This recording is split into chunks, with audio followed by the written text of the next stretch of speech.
Ahmedabad plane crash की इस वक्त प्रारंभिक रिपोर्ट आ चुकी है और उसमें सामने जो कारण आया है वो ये था कि इंजन तक ईंधन नहीं पहुंच पाया और उसके लिए एक स्विच होता है और वो स्विच ऑफ पाया गया, जिसमें पायलट्स आपस में बात कर रहे हैं कि यार ये ऑफ कैसे है, ये चीजें हैं। लेकिन उस समय प्लेन में क्या हो रहा था वो सिमुलेशन आपको इस वक्त करके बताएंगे। हमारे साथ इस वक्त सिंह सर हैं, उनसे हम समझेंगे। Sir, thank you so much for the time.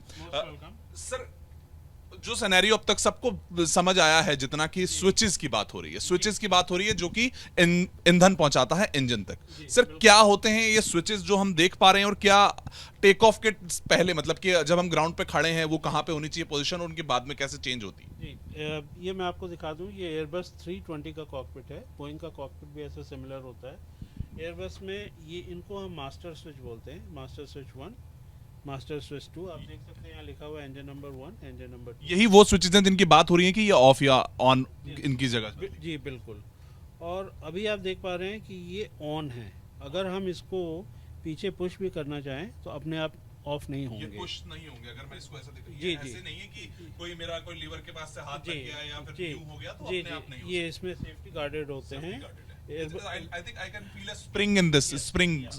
Yes, तो ये सेफ्टी मैकेनिज्म होता है। बोइंग में भी ऐसे ही होता है। ऐसे push करके सिमिलर पीछे की सेफ्टी ये बिना पुश किए ऐसे पीछे आते हैं। ये ऊपर ऑफ है या ऑन है? ऊपर ऊपर ऑन है। ये ऑन है और यहाँ पर हम अगर समझने की कोशिश करें उसको सिमुलेट करने की कि वहां पर ये ऑन होंगे और फ्लाइट उड़े। पहली बात तो बगैर ऑन किए तो इंजन ही नहीं स्टार्ट होंगे। तो टेक ऑफ के समय एयरक्राफ्ट पूरा कंप्लीट थ्रस्ट प्रोड्यूस कर रहा था, अन्यथा वो 180 नॉटिकल माइल्स की स्पीड पे पहुंच ही नहीं पाया। डिजायर्ड स्पीड जी, तो उस समय तक एयरक्राफ्ट पूरा थ्रस्ट प्रोड्यूस कर रहा था। उसके बाद उन्होंने टेक ऑफ किया है और इमीडिएटली दोनों इंजन थ्रस्ट प्रोड्यूस करना उन्होंने बंद कर दिया है। और फिर आवाज आ रही है कि ये ऑफ कैसे है? इसी बीच में पायलट का कन्वर्सेशन हुआ है कि क्योंकि दूसरे पायलट मॉनिटरिंग ने देखा कि ये स्विच ऑफ है, तो ये ऑब्वियसली किसी ने इंटेंशनली ऑफ किए जा सकते हैं या फिर मैकेनिकल फेलियर हो सकता है। मैकेनिकल फेलियर को अगर हम पहले उस चीज को समझे कि ये दोनों स्विचेस ऐसे हैं, हमने टेक ऑफ कर लिया है, लेकिन ये अब मेरी नजर पड़ी है तो ये दोनों नीचे की तरफ है, जैसा कि अब तक हमें समझ आया इस जी रिपोर्ट। जी तो बिल्कुल। ये कैसे हो सकते हैं? क्या क्या वो कारण है? दो कारण है, एक तो इंटेंशनल कि आप पायलट ने खुद ही पायलट ने खुद क्योंकि कर रहा है, या फिर मैकेनिकल फेलियर हो सकता है कि they went into of position by themselves. अपने आप जा सकते हैं, जैसा कि एफएफए की रिपोर्ट में कुछ अंदेशा जताया गया। एफए की एक एडवाइजरी भी है जिसमें कि ये इसके लिए over a period of time wear and tear के लिए इंडिकेशन किया गया है, एडवाइजरी इशू करी गई है, पर वो इंडिया में एप्लीकेबल नहीं होती, वॉलंटरी एक्शन रिक्वायर्ड होता है। मैं अपने दर्शकों को बता दूं कि 2018 में यूएस में एजेंसी ने साफ तौर पे बोला था इन्हीं स्विचेस को लेकर कि ये कभी कभी डिसएंगेज्ड हो जाते हैं और अपने आप पोजीशन चेंज कर लेते हैं। एब्सोल्युटली। ये डिसएंगेजमेंट के बाद ही हो सकते हैं, जो 737 बोइंग की बात हुई थी, लेकिन उन्होंने सबके लिए एक एडवाइजरी तो जारी करी, लेकिन वो मैंडेटरी चेक नहीं कहा शायद। बिल्कुल बिल्कुल, वो वॉलंटरी एडवाइजरी थी और अनसेफ जोन में नहीं डाला उसको, मतलब उसमें जी, नहीं डाला कि unsafe। अगर मैंडेटरी होती है तो उसके लिए डायरेक्टिव इशू किए जाते हैं, वो फिर मैंडेटरी कंप्लायंस होती है। तो अगर इसको मैंडेटरी, एयरलाइन ने इसको मैंडेटरी ले लिया होता तो शायद एक पॉसिबिलिटी है। बिल्कुल, एफए बहुत सारी एडवाइजरी इशू करती है, उसमें कई सारी मैंडेटरी होती हैं, कई सारी वॉलंटरी होती हैं, तो ये एक वॉलंटरी एडवाइजरी थी। तो एयरलाइन का ये कहना है कि वॉलंटरी थी, इसलिए हमने इस चीज पे कभी मतलब कि बेसिक वो कोई जी, क्योंकि एफए बहुत सारी एडवाइजरी इशू करती है तो एयरलाइन के ऊपर निर्भर करता है कि वेदर उसको फॉलो करे कि नहीं करे। हाँ, पर अगर डीजीसीए इंडिया में करती या वो मैंडेटरी एडवाइजरी होती तो ऑब्वियसली एयरलाइन को फॉलो करना पड़ता।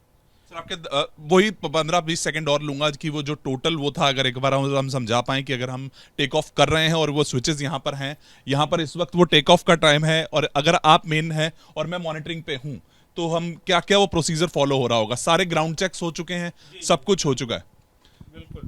तो बेसिकली अब इसमें हम देख सकते हैं कि अभी तो अब जैसे हमने एक इंजन शट डाउन किया था, इसको दोबारा रीस्टार्ट करते हैं। ये हमारे पार्किंग ब्रेक सेट हैं, ये थ्रस्ट लीवर्स आइडल पे हैं और आप ये देख पा रहे हैं कि हमारी ये स्पीड इंडिकेटर है, ये नेविगेशन डिस्प्ले है और ये हमारे इंजन पैरामीटर्स हैं और ये सारे के सारे आप देख पा रहे हैं कि ग्रीन के अंदर हैं और ये टेक ऑफ के जस्ट बाद विद इन 5 to 6 सेकेंड्स ये सारा काम हुआ है। मतलब कि मैं चल रहा हूं, मैंने मतलब कि मैं रनवे से ऊपर अब आया हूं जैसे ही, तब मुझे शायद पता चला कि यार ये नीचे कैसे हैं। लेकिन सर जब तक मैं दौड़ रहा था, रनवे पे भी था, तब तक भी ये ऑन थे, तो क्योंकि तब अदरवाइज तो एयरक्राफ्ट अपनी टेक ऑफ की गति को प्राप्त ही नहीं कर सकता था। तो इसमें कोई संदेह नहीं है, इसमें कोई संदेह नहीं है कि एयरक्राफ्ट के ये स्विचेस पूरी तरीके से फंक्शनल थे और नॉर्मल परफॉर्म कर रहे थे। आप जी आप अगर देख पा रहे हैं कि अभी हमारा एयरक्राफ्ट टेक ऑफ कर रहा है, एयर स्पीड हमारी इंक्रीज हो रही है और दोनों स्विचेस ये नॉर्मल पोजीशन पे हैं तभी, और ये सारे पैरामीटर्स यहाँ पे ग्रीन है। और जैसे ही मैं ऊपर थोड़ा सा ऊपर आता हूँ रनवे, अगर हमने थोड़ा टेक ऑफ कर लिया है और मैं यहाँ पर आपसे बात कर रहा हूँ कि ये स्विचेस नीचे कैसे आ गए, ये इन स्विचेस की बात कर रहा हूँ मैं कि स्विचेस को ऑफ करते ही ये नीचे आते ही अब ये कुछ अलार्म आया होगा, मतलब पायलट्स को क्या किस तरीके का? जी बिल्कुल, सारे अलार्म आए होंगे और उसके तत्पश्चात पायलट्स ने immediately as per emergency procedures जो कि जिसमें कि वो ट्रेंड है, उन्होंने दोनों स्विचेस को ऑन किया है इस प्रकार से, फ्यूल शट ऑफ वॉल को, और इंजन रीलाइट का प्रोसीजर शुरू किया है।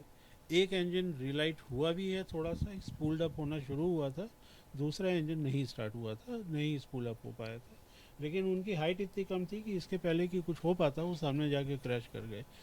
एयरक्राफ्ट सारे कमर्शियल पैसेंजर्स एयरलाइन एयरक्राफ्ट जितने भी होते हैं, they are fully certified to operate with one engine. तो अगर थोड़ी सी भी उनके पास में हाइट होती और दूसरा इंजन स्टार्ट हो गया होता तो वो आराम से ला करके उसको लैंड कर सकते थे। जैसे जैसे फैन स्पीड कम हुई तो रैट ने भी अपना काम करना शुरू किया था, टरबाइन भी बाहर आ गए थे कि फैन स्पीड कम हो गई है। जी रैम एयर टरबाइन तो एक फीचर है कि जो कि दोनों इंजन के फेल होने पे इमीडिएटली सेल्फ डिप्लॉय हो जाती है, सिंगल पे नहीं होता वो। नहीं सिंगल इंजन पे नहीं होगी, दो बोथ इंजन्स के लॉस होने पे डिप्लॉय हो जाएगी। और यानी कि टरबाइन और एक इंजन दोनों हो गए थे, शुरू हो चुके थे एक टाइम पे। अगर हम देखें कि एक इंजन भी हुआ, तो दोनों इंजन फेल हुए,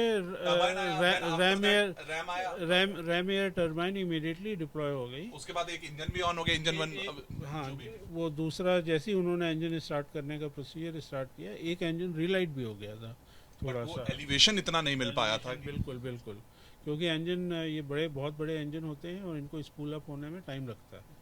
सर कुल मिला के फिर अभी क्या लगता है, मैनुअल और डिजाइनिंग इसको माना जाए, जो अगर ये स्विचेस अपने आप चला जाना, पहले तो मैनुअल है कि शायद किसी ने कर दिया, इस चीज को अगर दूर जाएं तो क्या मैकेनिकल इसको मैं वो देखिए निर्धारित तौर पे तो हम बिल्कुल ये नहीं कह सकते कि क्या हुआ होगा, हम एक सिर्फ अंदेशा लगा सकते हैं कि it can be a manual error और it can be a technical error. अब वो इन्वेस्टिगेटिव एजेंसीज का काम है कि उसको जांच करके इसकी फोरेंसिक जांच करेंगी, फिर आगे चल के पता चलेगा कि क्या एक्चुअल में कारण थे।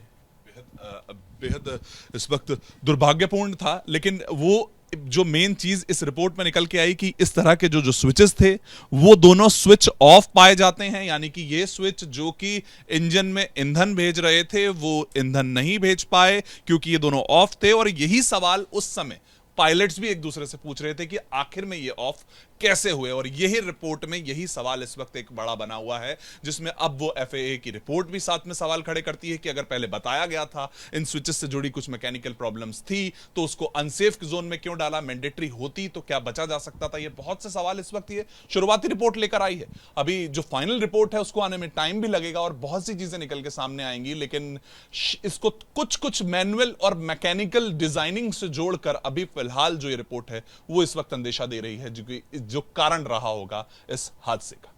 Varun Bhasin, ABP media.